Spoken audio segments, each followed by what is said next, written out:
예, 평안하셨습니까? 예, 오늘도 말씀을 통해서 귀한 은혜와 또 축복받는 안식일 되시기 바랍니다.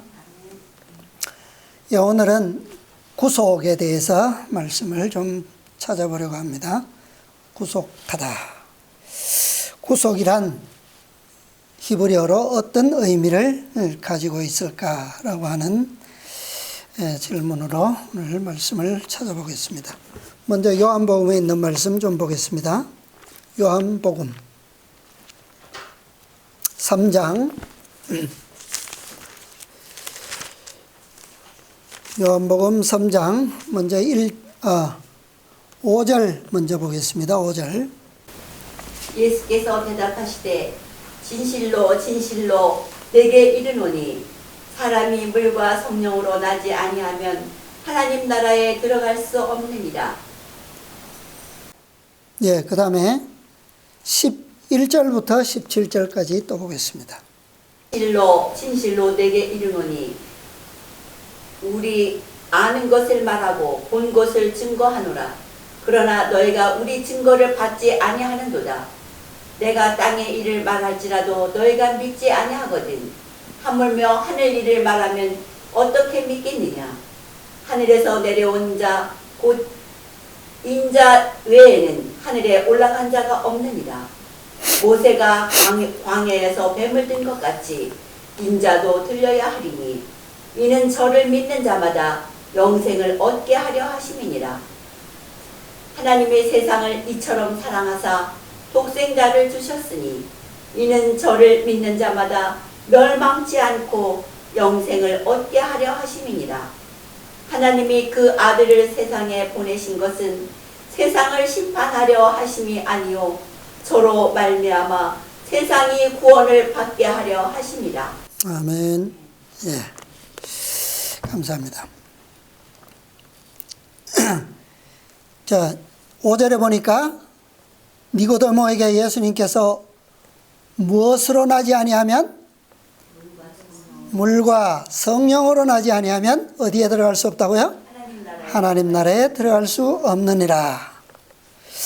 예, 이 1절부터 쭉 3장 전체 말씀이 나오는데 21절까지 대화의 내용이 나옵니다. 이것이 구속의 실체이고 복음의 실체이죠. 아주 놀라운 비밀을 말씀하셨어요. 방금 우리가 129장 찬미를 불렀는데요. 무엇으로는 씻을 수가 아주 없다고요? 3절에 보니까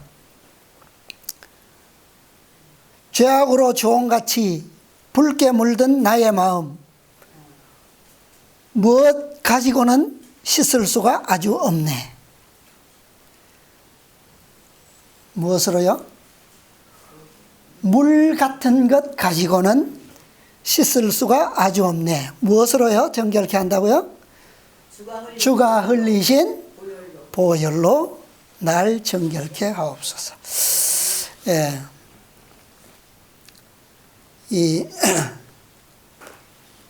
참 물과 성령으로 거듭나야 한다. 그래야 천국에 들어갈 수 있다라고 말씀하십니다. 들어갈 수 있다라고 하는 것은 이 죄악으로 붉게 물든 마음이 어떻게 되었다는 거예요? 정결케 되었다라고 하는 말씀이죠. 자, 이 구속에 대한 표상, 그림자와 표상은 어떻게 또 나타나 있는지, 기록되어 있는지 출애굽기에 있는 한 말씀 또 찾아보겠습니다. 출애굽기 6장 2절로 9절에 있는 말씀입니다. 하나님이 모세에게 말씀하여 가라사대 나는 여호와라.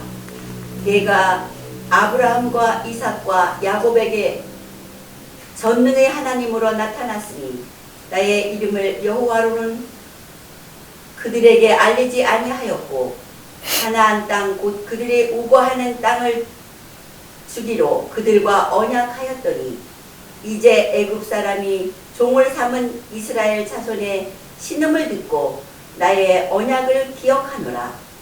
그러므로 이스라엘 자손에게 말하기를 나는 여호와라. 내가 애굽 사람의 무거운 짐 밑에서 너희를 빼어내며 그 고역에서 너희를 건지며 현팔과 큰 재앙으로 너희를 구속하여 너희로 내 백성을 삼고 나는 너희의 하나님이 되리니 나는 애굽 사람의 무거운 짐 밑에서 너희를 빼어낸 너희의 하나님 여호와인 줄 너희가 알지라. 내가 아브라함과 이삭과 야곱에게 주기로 맹세한 땅으로 너희를 인도하고 그 땅을 너희에게 주어 기업을 삼게 하리라. 나는 여호와로라 하였다 하셨다 하라. 모세가 이와 같이 이스라엘 자손에게 전하나 그들이 마음의 상함과 역사의 혹독함을 인하여 모세를 듣지 아니하였더라. 아멘. 감사합니다. 자, 이 말씀이 방금 조금 전에 읽었던 요한복음 3장의 니고데모의 반응과 어때요? 지금 하나님께서 모세를 누구에게 보내셨습니까? 이스라엘 백성들, 지금 저 애굽에 노예로 종살이하고 있는 그 백성들에게 보내셨어요. 근데 가서 하나님께서 나타나시고 약속을, 언약을 기억하셔서 이제 이들을 어떻게 하시겠다고요? 애굽의 종살이로부터 구원해 주시겠다고 편팔과 강한 능력으로 구원하시겠다고 말하니까 백성들이 어떻게 해요? 모세의 말을 뭐 했다고요? 안 믿었습니다. 믿지 못했습니다. 근데 아까 읽은 요한복음에 보니까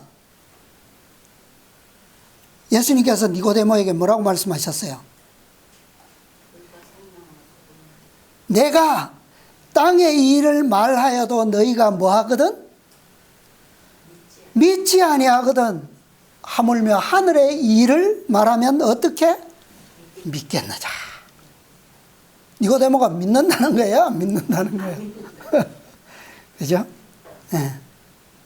그래서 예수님께서 어떤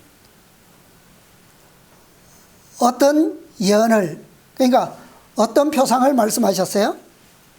비유를. 모세의 백성들도 그랬다. 그런데 그들이 어떻게 했다고요? 뱀을, 광야에서 뱀을 들었던 것 같이 인자도 들려야 하리니 그때에야 어떻게 해요? 믿겠다 그 말이에요. 그러니까 믿고 바라본 자는 다 어떻게 했어요?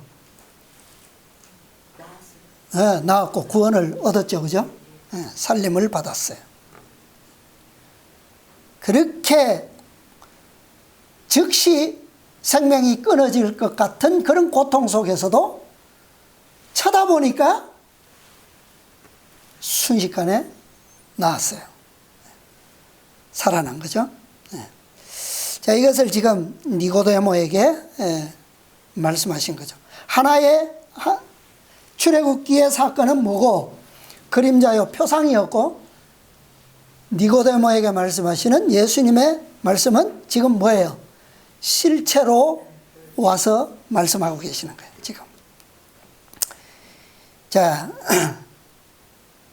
이 범죄한 인간은 다 똑같아요.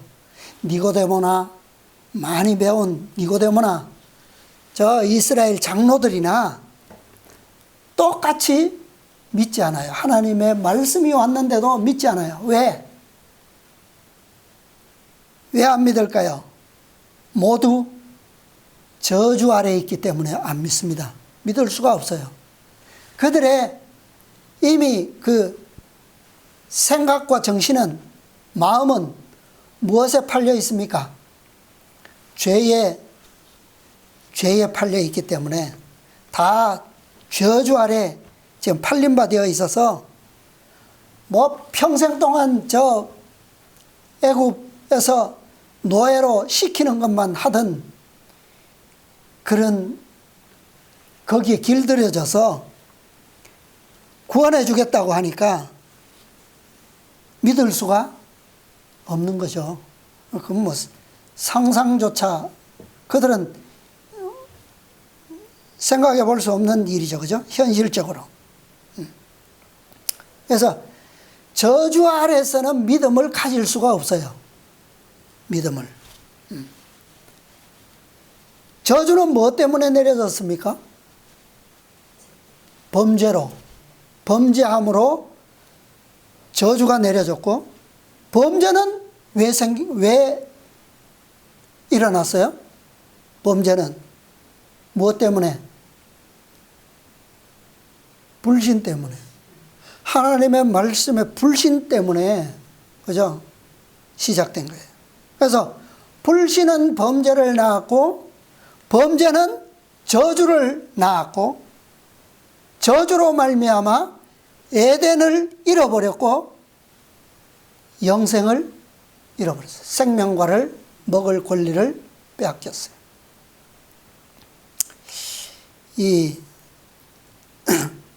그래서 구약 시대의 교회는, 이스라엘은 잃어버린 땅, 어디입니까? 이스라엘이 잃어버린 땅이 어디예요? 지난 시간에 제가 하나님을 말씀드릴 때 인류가 무엇을 잃어버렸다고요? 본향, 고국, 어디입니까? 에덴 동산이죠. 그죠? 에덴 동산을 잃어버렸어요. 그것을 되찾고 회복하는 게 뭐라고요? 그것이 구속이에요. 구속. 그리고 그것을 이루시는 분이 하나님이세요. 하나님. 그래서 알파와 오메가이신 분.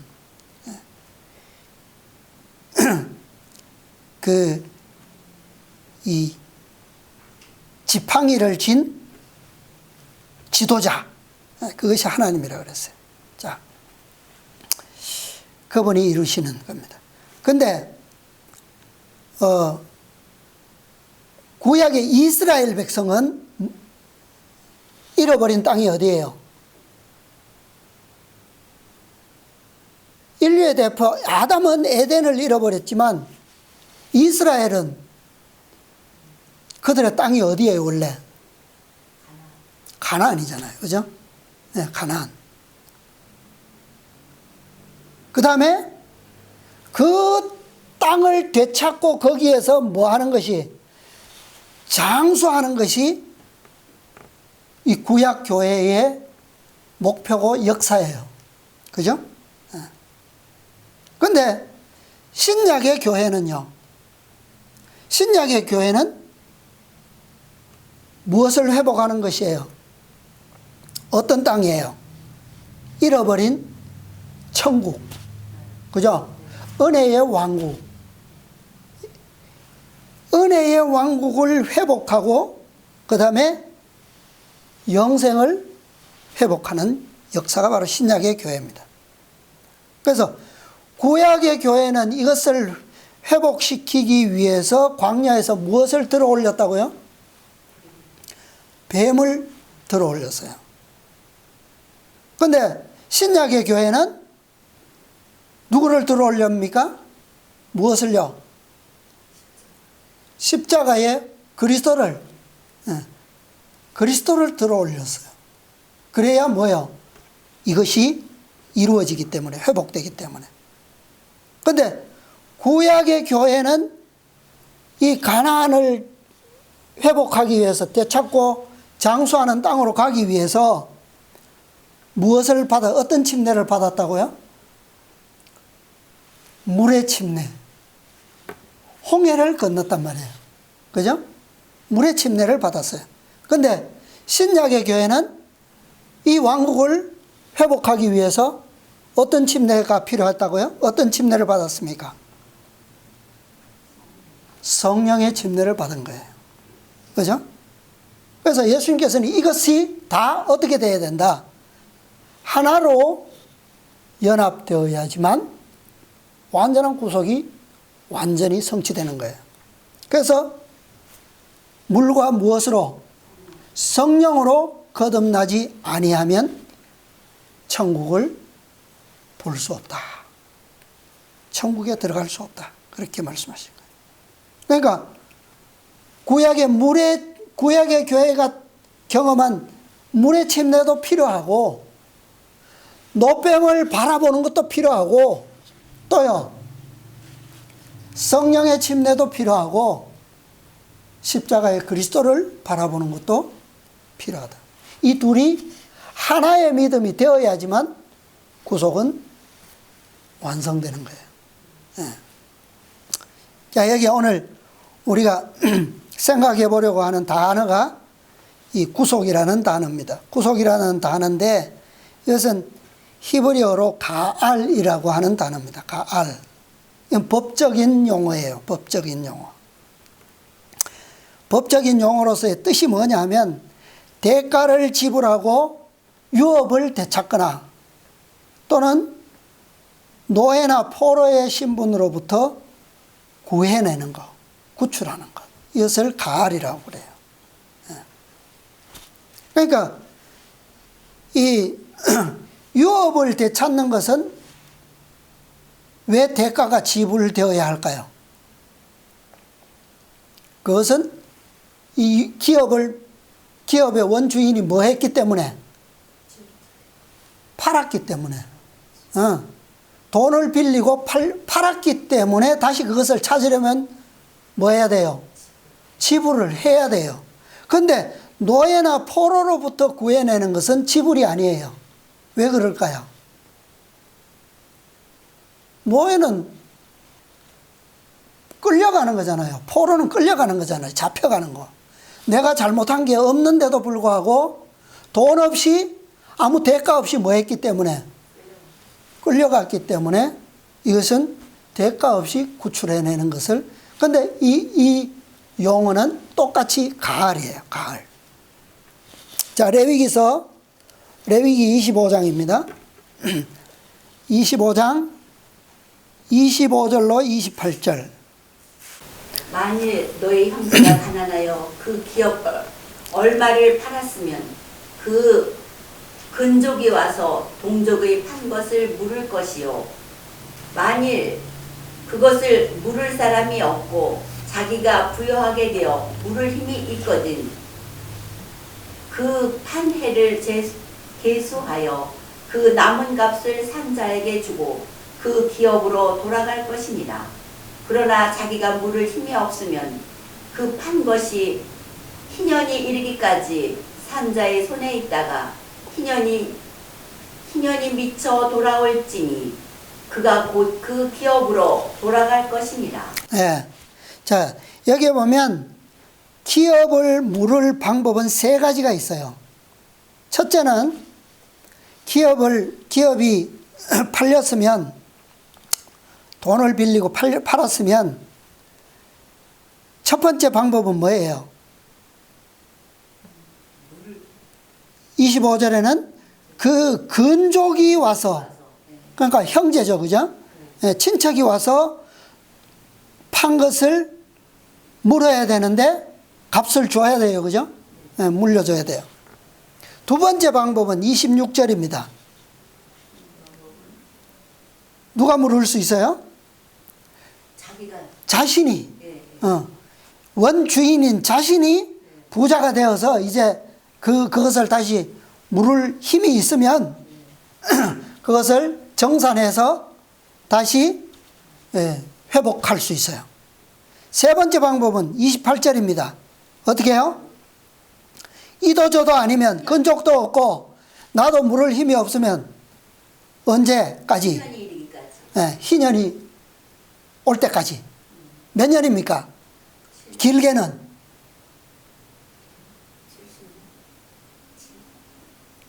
희년의 횟수를 모르세요 아직? 안식년은 7년이고요. 희년은 50년이에요. 50년. 자, 희년이 이르기까지 산자의 손에 있다가 희년에 그것이 그 지불하는 저거 없이 저절로 자동으로 돌아와요. 왜? 그때까지는 이미 그 산자가 50년이라고 하는 기간 동안 충분히 뭐 했어요? 다 이미 값을 한 거예요. 그렇기 때문에 이 세 가지의 방법인데 어떤 방법이 가장 쉬울까요? 이 세 가지 중에. 내가 부여하게 돼서 하는 게 쉬울까요? 근족이 쉬울까요? 네. 이 근족이 제일 쉬울 것 같아요. 그죠? 네, 형제들 중에는 부자들이 있으니까. 해주기로 마음만 먹으면 어떻게 해요? 해줄 수 있는 거니까. 바로. 그죠? 그 다음에 2번은 어때요? 두 번째 방법. 내가 부자가 되어서 모르겠다. 찾아오겠다. 그게 쉬울까요? 살아보니까 어떻습니까? 50년보다 쉬울 것 같아요. 자, 이것은 물론 이게 이 물질적인 거니까 그럴 수 있어요. 그죠? 근데 이것은 무엇에 대한 표상입니까? 우리 인류를 죄로부터 구속에 대한 표상이에요. 그죠? 그렇게 볼 때는 이것은 2번은 어때요? 가능해요? 안 가능해요? 내가 의로워져서 천국에 들어가겠다. 도저히 불가능한 거죠. 이 불가능한 거예요. 자, 세 번째 방법은 어떻습니까? 희년까지 기다려서 희년이 되면 저절로 돼요.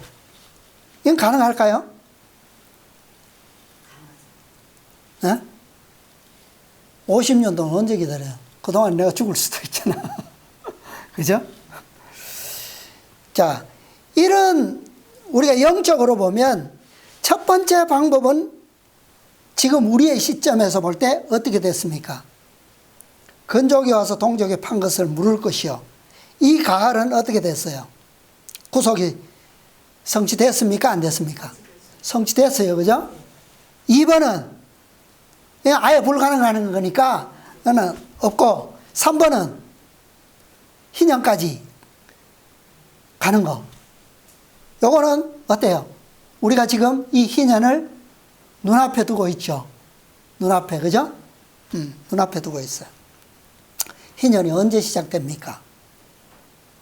구속의 6천년사를 보면 희년이 언제 시작되어요? 환란이 시작될 때. 그때부터 희년이 시작된다 그랬어요. 그죠? 그래서 특별히 확실한 시점은 언제예요? 7째 재앙이 시작될 때부터는 희년의 시작입니다. 자, 이것은 우리가 이 희년에 대한 것은 조금 시점은 더 구체적인 연구가 필요한 거고요. 어쨌든 희년을 앞두고 있습니다. 그러나 희년도 무조건 되는 것은 아니죠. 그죠? 자, 이 부분은 또 따로 보고요. 여기에 이 구속이라고 하는 가을, 이 가을은 본래의 의미가 뭐냐면 되사다. 다시 사다는 거예요. 다시. 팔았다가 다시 사는 것을 가을이라고 그래요. 속량하다. 속량하다라는 것은 값을 주고, 제값을 주고 사는 것을 속량한다 그러죠. 속하는 것을 말합니다. 구속하다. 그 다음에 또 다른 뜻은 뭐냐면 근친의 역할을 행하다. 이런 뜻이 있어요.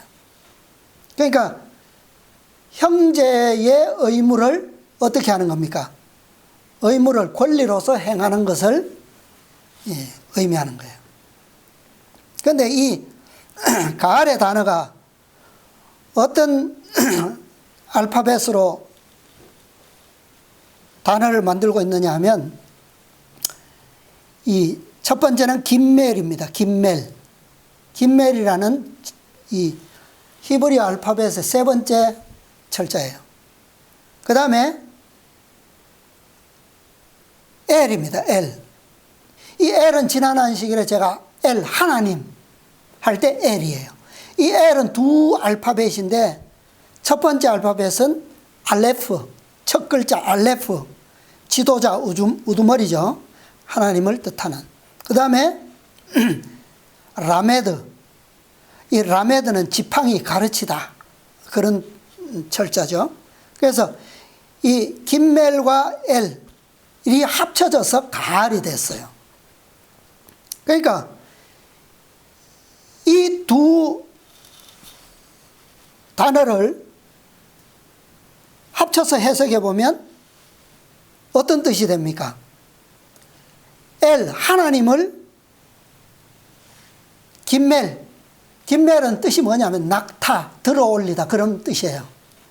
그러니까 하나님을 뭐한다? 들어올리다라는 뜻이에요. 가알이라는 게.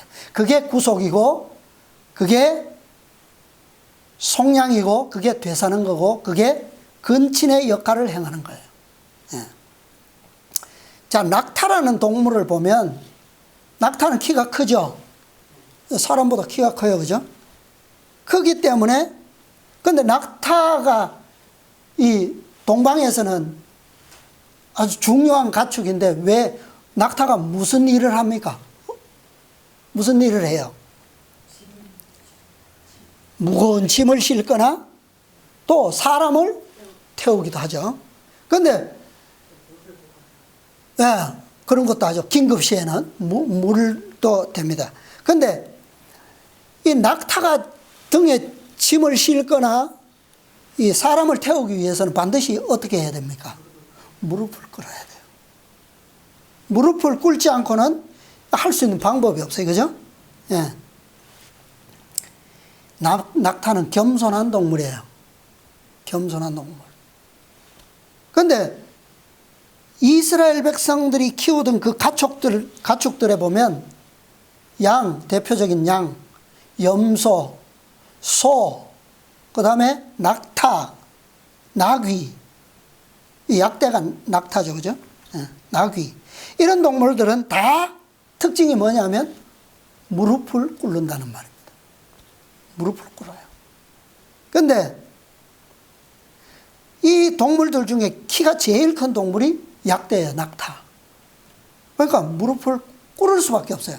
항상 언제든지 짐을 싣거나 사람을 태우기 위해서는 꿇어야 돼요. 꿇지 않고는 방법이 없어요. 그런데 이스라엘에게 금지된 가축이 있어요. 뭡니까? 저 애굽 사람들의 대표적인 동물, 가축. 말이에요, 말. 하나님께서 솔로몬에게 저 애굽, 그러니까 그때는 이미 사무엘 시대에 이스라엘 백성들이 왕을 구할 때부터 이것에 대한 설명을 하셨어요. 물론 모세의 율법에도 다 있습니다. 애굽 사람들이 타는 말은 이스라엘 사람들에게는 허락되지 않았어요. 말은 낙타보다 키도 더 작아요. 그런데 사람보다는 크죠, 말도. 그런데 사람을 태우기 위해서 말이 무릎을 꿇습니까? 안 꿇어요. 사람이 어떻게 해야 됩니까? 올라타야 돼요. 뛰어 올라타야 돼요. 그죠? 뭐 사다리를 놓든 발을 걸고 올라타야 돼요. 그러니까 말은 이스라엘의 가축이 아니죠. 말은 절대로 무릎을 꿇지 않아요. 그런데 무릎을 꿇는 짐승들은 무릎을 보면 다 어떻게 되어 있습니까? 까져 있어요. 무릎이 다 못이 박혀 있죠. 그죠? 굳은 살이 이렇게 다 있어요. 이 겸손한 짐승, 가축들을 의미하는 거예요. 그러니까 구속이라고 하는 것은 이 하나님을 겸손한 이 낙타처럼 하나님을 십자가에 높이 들어 올리는 것을 가을이라고 그래요. 구속, 가을. 이런 것을 표상에서 우리가 찾아볼 수 있습니다. 여러 사건들을 볼 수 있는데 최초의 사건은 이 가을을 설명하는, 구속을 설명하는 최초의 사건은 아브라함 시대에 아브라함이 이 가나안 땅으로 와서 조카 롯과 함께 와서 이제 막 가축도 불어나고 식구들이 불어나니까 둘이 어떻게 됐어요? 분리했죠, 그죠?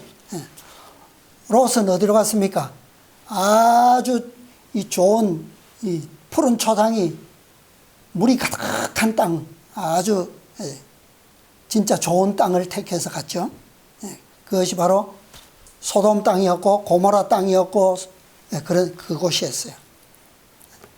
그런데 롯이 살다가 어떻게 돼버렸습니까? 저 동방의 시날 땅에 네 왕들에게 사로잡혀 갔어요.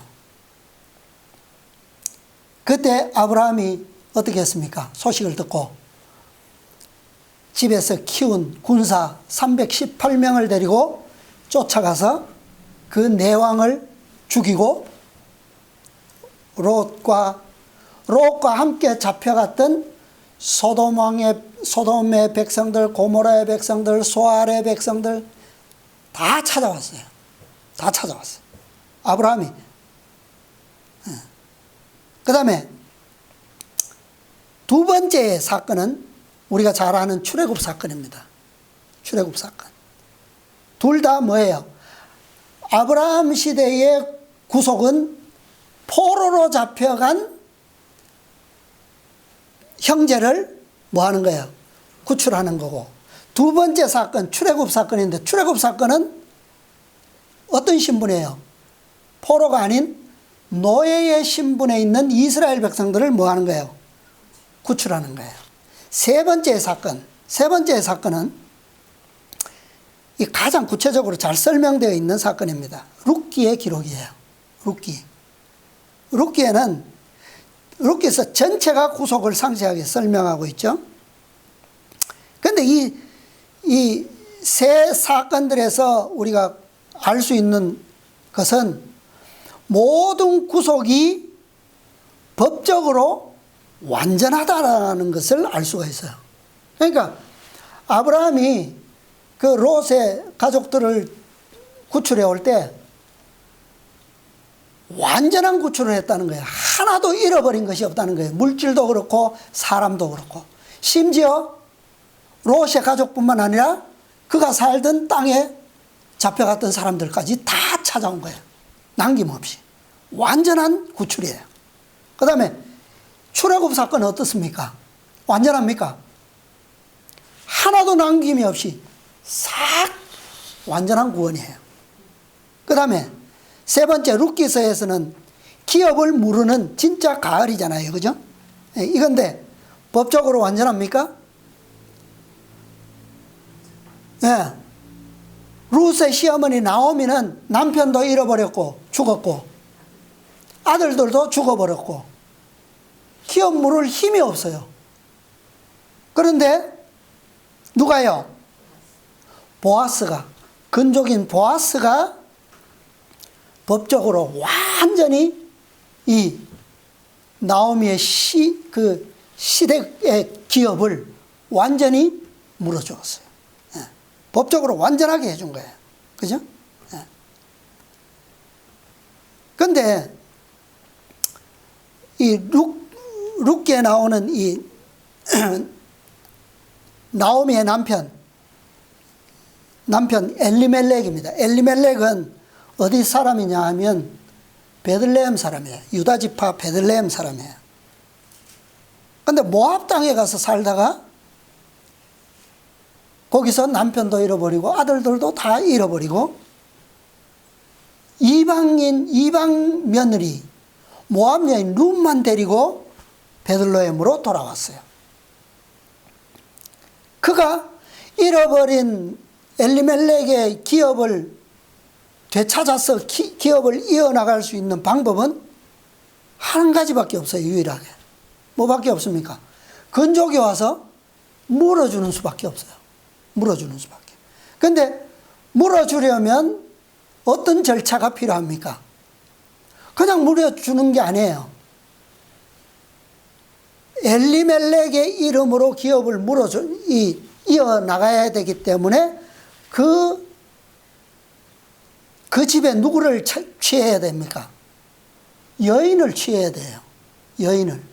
근데 그 여인이 누굽니까? 나오미는 이미 늙어서 생산할 수 없는 여인이에요.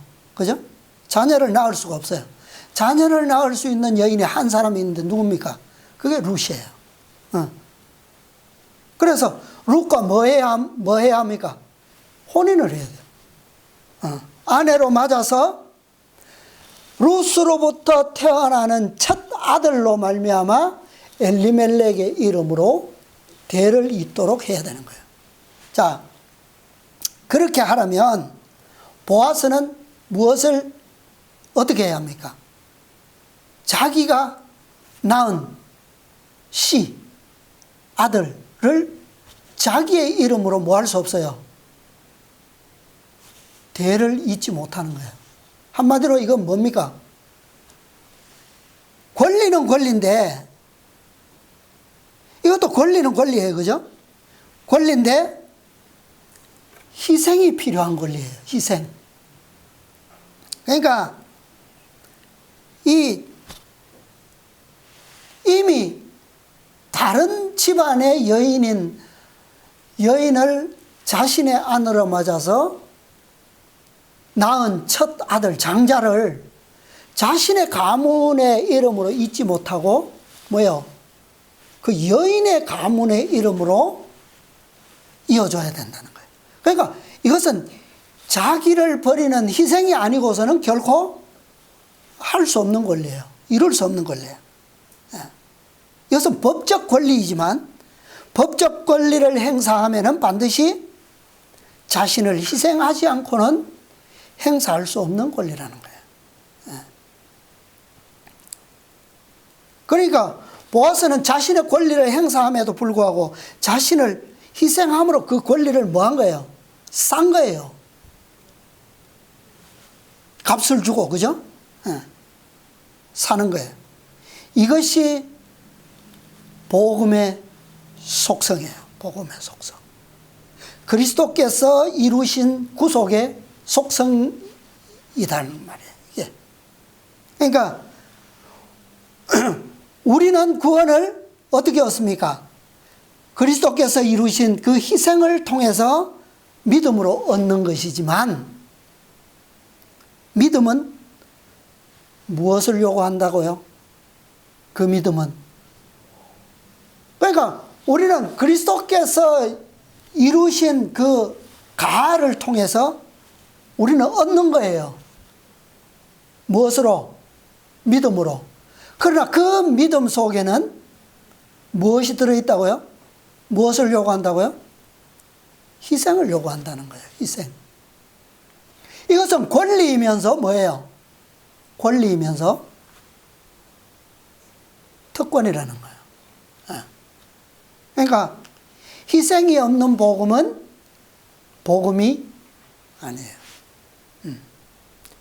믿음으로 얻는 구원입니다. 그러나 그 믿음 속에는 희생이 있다는 거예요. 그러니까 희생을 즐겨하지 않는 믿음, 그것은 거짓 믿음이다. 보아스는 이 일을 하는 데 있어서 즐겨했어요. 나를 희생해야 됨에도 불구하고 즐겨했단 말이에요.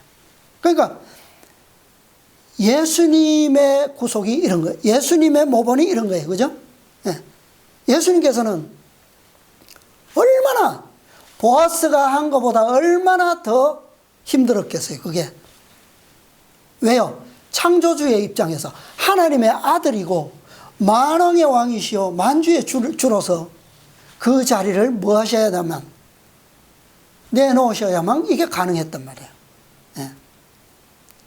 그러니까 예수님의 모본이 이 땅에서 가르쳐 주시는, 보여주시는 그 모본은 바로 희생이 요구된다라고 하는 구속에는 이것이 요구된다라고 하는 진리를 가르쳐 주는 거예요. 물론 그리스도의 희생과 우리의 희생은 비교될 수가 있습니까? 비교될 수가 없어요. 그죠? 결코 비교될 수 없습니다. 그러나 아무리 작은 희생이라 할지라도 내 자신을 내어줌 없이 얻어지는 천국은 결코 있을 수가 없다라는 말이에요. 자, 레위기 25장 25절 아까 읽었던 그 기업 물을 의무가 있는 근족, 그 근족은 누구를 표상한다고요? 그리스도를 표상하는 거예요. 그죠? 우리 인류의 근족이신, 왜 예수님께서 왜 우리의 근족이시죠? 왜 우리의 근족입니까? 그분이 직접 우리를 뭐 하셨기 때문에? 지으셨기 때문에. 그죠? 그러니까 아버지가 아들을 낳은 것과 마찬가지로 그리스도께서 우리를 뭐 하셨어요? 태초에 지으셨기 때문에. 그가 우리의 가장 근족이시죠. 그죠? 이 권리는 그리스도 외에는 누구도 가질 수 없는 권리예요. 자, 또 다른 말씀 보겠습니다. 신명기 25장. 아까는 레위기 25장이었고 지금 신명기 25장. 신명기 25장 5절 6절입니다. 형제가 동거하는데 그중 하나가 죽고 아들이 없거든 그 죽은 자의 아내는 나가서 타인에게 시집가지 말 것이요 그 남편의 형제가 그에게로 들어가서 그를 취하여 아내를 삼아 그의 남편의 형제된 의무를 그에게 다 행할 것이요 그 여인이 낳은 첫 아들로 그 죽은 형제의 후사를 있게 하여 그 이름을 이스라엘 중에서 끊어지지 않게 할 것이니라. 예. 자, 구속의 법적 권리의 1순위는 여인의 죽은 남편의 형제를 통해 낳은 첫아들이에요. 그런데 이 룻기의 기록을 보면 사실은 이 엘리멜렉의 기업을 물을 의무자 근족 중에 보아스보다 더 가까운 근족이 있었어요? 없었어요? 있었어요. 그런데 그는 그 의무를 어떻게 했습니까? 의무를 포기했어요. 권리를 포기했어요. 그 권리를 포기한 근족, 그가 누굴까요? 그가 누구를 표상하는 걸까요? 왜 보아스보다 더 가까운 근족이 있는데도 불구하고 그는 그것을 포기했을까요? 그 근족은 바로 이스라엘입니다. 구약시대의 아브라함 자손들이에요. 그들에게 먼저 이 의무가 주어졌다 이 말입니다. 그런데 그들은 포기했어요. 오늘 교과에서도 나왔죠? 열매 맺는 백성이 취한, 너희는 빼앗기고 열매 맺는 백성이 천국에 들어가리라. 보아스는 두 번째 권리자였고 의무자였고, 그러면 더 가까웠던 근족이 이스라엘의 표상이었다면 다음 권리자였던 보아스는 누구의 표상일까요? 14만 4천인. 신약시대의 첫 열매 14만 4천인을 상징하는 인물인 거예요. 보아스는. 첫째로는 예수님, 인류의 근족 되시는 예수님을 표상하지만 교회로 치면 두 번째 의무자, 이스라엘이 그 권리를 포기했기 때문에 신약시대의 교회는 그 권리를 어떻게 해요? 14만 4천인들이 바로 이 권리를, 의무를 치를 자들이에요. 그런데 이들은 보아스가 했던 것처럼 어떻게 치른다고요? 자, 아까 우리 교과 시간에 잠깐 나왔지만 두 아들의 비유를 얘기했어요. 두 아들의 비유. 탕자가 돌아왔어요. 잔치가 벌어졌습니다. 큰아들이 딱 와보니까 얘기를 듣고 나니까 마음에 안 들죠? 그래서 안 들어갔어요. 왜 안 들어갔습니까? 왜 그는, 자, 아버지가 나와서 아들을 큰아들에게 권유하죠. 뭐라고 했습니까? 둘째는 그런데 너는 내게 너는 항상 나와 함께 있었고 내 것이 다 네 것이다. 그러니까 이건 무슨 말이야? 아버지가 자기의 재산을 둘로 나누어서 절반은 큰아들에게 주고 둘째 아들에게도 자기의 상속분을 주고 다 줘버렸잖아요. 그러면 지금 아버지는 누구의 집에 있는 거예요? 큰아들 집에서 사는 거예요. 그죠? 그러니까 아버지 것이 다 큰아들 거예요. 받았는 것은 인정하는데 그것을 뭐 한 거예요? 그들은, 이 큰아들은. 받은 특권은 자랑하면서도 그것을 올바르게 진짜 내 것이라고 내 것처럼 행사는 안 하는 거야. 행사는. 아버지가 나에게 준 거잖아요. 작은 아들에게 줄 때 나에게도 준 거예요. 줬는데 그것은 법적으로는 맞는데 아버지가 살아계시니까 그걸 내 권리로 행사를 할 줄 모르는 거야. 이스라엘 백성들이 그랬어요. 특권은 특권인데 늘 뭐 때문에 아버지가 어떤 아버지라는 것을 엄한 아버지처럼 그렇게 얘기하고 항상 율법에 매여서 내 걸 내 것처럼 누리지를 못하는 거야. 이 이스라엘 백성들이야. 오늘날 누가 그런 백성들입니까? 재림교회가 그런 백성들이에요. 진리를 다 누구에게 줬습니까? 이 마지막 교회의 백성들에게 다 주었어요. 그런데 그 진리가 그냥 자기가 할 것만 노예처럼 열심히 하고 진짜 누려야 될 특권은 못해요. 14만 4천인의 특권, 그 놀라운 특권을 다 종처럼 여기고 마음대로 활용을 못하는 거예요. 그리스도께서 누구의 자격으로 이 땅에 오신 겁니까? 아담의 자격으로 오셨잖아요. 그것처럼 아담으로서, 둘째 아담으로서 인류를 구속하셨던 것처럼 14만 4천인들은 이스라엘의 첫 열매로서 인류의 기업을 이을 것이라는 겁니다. 그죠? 근데 그러니까 14만 4천인들은 이 보아스처럼 다음 권리자이지만 이 의무를 이행함에 있어서 어떤 마음으로 한다고요? 기쁨으로 한다고. 즐거움으로 한다. 왜? 이것은 의무이지만 특권이기 때문에. 예. 자, 시편에 있는 말씀 좀 찾아보겠습니다.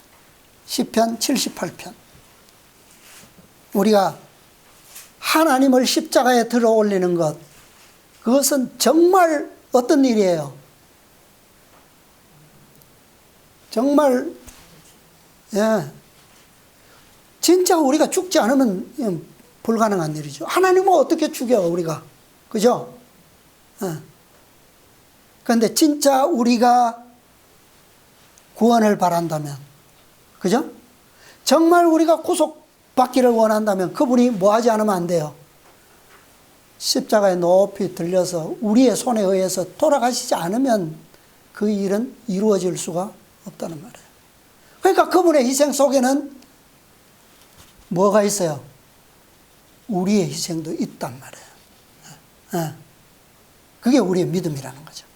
자, 시편 78편 1절부터 볼게요. 내 백성이여 내 교훈을 들으며 내 입의 말에 귀를 기울일지어다. 내가 입을 열고 비유를 베풀어서 옛 비밀한 말을 발표하리니 이는 우리가 들은 바요 아는 바요 우리 열조가 우리에게 전한 바라. 우리가 이를 그 자손에게 숨기지 아니하고 여호와의 영예와 그 능력과 기이한 사적을 후대에 전하리로다. 여호와께서 증거를 야곱에게 세우시며 법도를 이스라엘에게 정하시고 우리 열조에게 명하사 우리 자손에게 알게 하라 하셨으니. 뒤에 보면 이제 쭉 이 구속과 복음에 대한 것이 이 출애굽 사건들을 통해서 쭉 열거되고 있어요. 하나님께서 이 백성들을 죄의 노예들로부터 포로로부터 사단의 포로로부터 어떻게 구속해 내셨는가를 그 이적과 기사들을 쭉 나열하면서 그것을 후대에 알게 하라고 기록하고 있는 겁니다. 9절부터 또 보면요. 에브라임 자손은 병기를 갖추며 활을 가졌으나 전쟁의 날에 물러갔도다. 이스라엘은 물러갔어요. 저희가 하나님의 언약을 지키지 아니하고 그 율법 준행하기를 거절하며 여호와의 행하신 것과 저희에게 보이신 기사를 잊었도다. 14절 낮에는 구름으로 온 밤에는 화광으로 인도하셨으며 광야에서 반석을 쪼개시고 깊은 수원에서 나는 것 같이 저에게 물을 흡족히 마시우셨으며 또 반석에서 시내를 내사 물이 강같게 흐르게 하셨으나 저희는 계속하여 하나님께 범죄하여 황야에서 지존자를 배반하였도다. 뭐 계속 그런 말씀들이죠. 22절 이는 하나님을 어떻게 해요? 믿지 아니하며 그 구원을 의지하지 아니한 영구로다. 그러나 저가 오히려 위에 궁창을 명하시며 하늘 문을 여시고 저희에게 만나를 비같이 내려 먹으시며 하늘 양식으로 주셨나니 사람이 권세 있는 자의 떡을 먹으며 하나님이 식물을 충족히 주셨다. 계속 증거를 보이시고 이적과 기사로 구원하시지만 이스라엘은 계속 어떻게 한다고요? 물러가고 배반하고 계속 시험하고 불평하고 불신하고. 그럼에도 불구하고 하나님께서는 또 계속 어떻게 해요? 충실히 하늘을 열어서 마시우고 먹이시고 부족함이 없도록. 하나님의 가을 구속은 뭐 흠이 있습니까? 없어요. 완전해요. 그분 편에서 하실 수 있는 것은 다 하셨어요. 35절 마지막 절 하나님이 저희의 반석이시요 지존하신 하나님이 저희 구속자임을 기억하였도다. 하나님께서 왜요? 구속자이심을 기억하셨기 때문에 계획하시고 기억하셨기 때문에 이스라엘에게 이런 가을을 구속을 베푸신 거예요. 갈라디아서 3장 13절 그리스도께서 우리를 위하여 저주를 받은 바 되사 율법의 저주에서 우리를 속량하셨으니 기록된 바 나무에 달린 자마다 저주 아래 있는 자라 하였음이라. 이 니고데모에게 설명하셨던 그 복음이에요.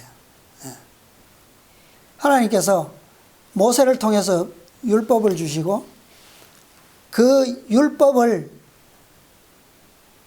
지키면 순종하면 믿으면 복을 받고 불신하고 율법에 불순종하면 저주를 선포하셨어요. 그 저주는 4가지의 형태로 이루어지는데 칼과 기근과 연병과 포로예요. 포로. 그런데 이 4가지 중에 하나라도 이루어지면 저주예요. 그게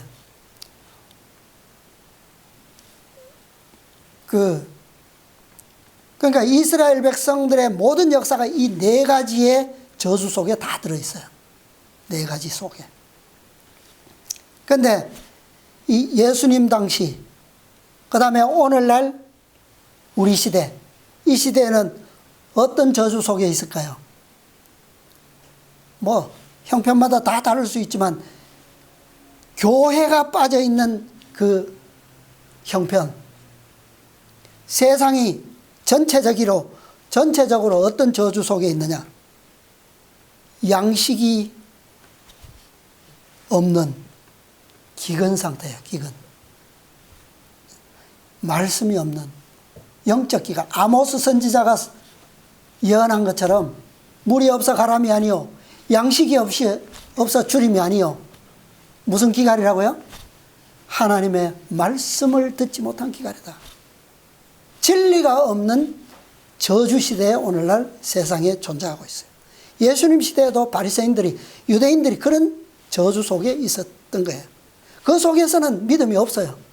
네. 자, 진리 안에서만 뭐예요? 진리를 통하여 무엇을 할 때? 하나님을 높이 들어 올릴 때 뭐가 성취돼요? 구속이 성취되는 거예요. 예. 에베소서 1장 7절로 12절. 우리가 그리스도 안에서 그의 은혜의 풍성함을 따라 그의 피로 말미암아 구속 곧 죄 사함을 받았으니. 기니까 11절 보겠습니다.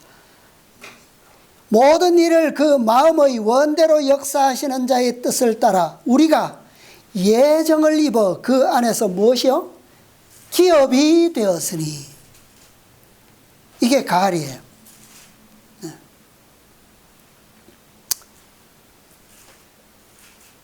이는 그리스도 안에서 전부터 바라던 우리로 그의 영광에 찬송이 되게 하려 하심이라. 오늘날 우리에게 주어진 이 진리들, 구속의 열매들로 예정함을 입은 14만 4천인. 이 진리를 통해서 하나님을 영광과 찬송으로 받들지 않으면,